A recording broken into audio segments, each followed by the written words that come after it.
আমি একজন মধ্যবিত্ত পরিবারের সন্তান রে ভাই।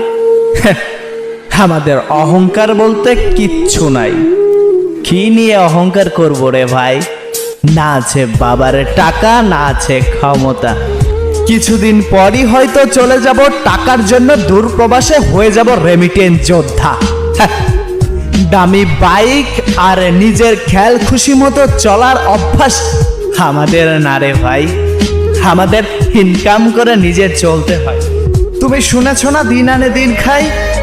আমি তারই ছেলে রে ভাই। তাই অহংকার আমাদের জন্য নয়। তাই তো বাস্তবতা রয়েছে আমার রক্তের প্রতিটা শিরায় শিরায়।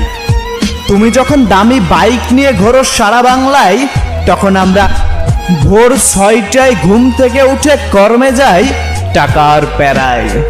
তাই তোমার সাথে আমার তুলনা চলবে না রে ভাই।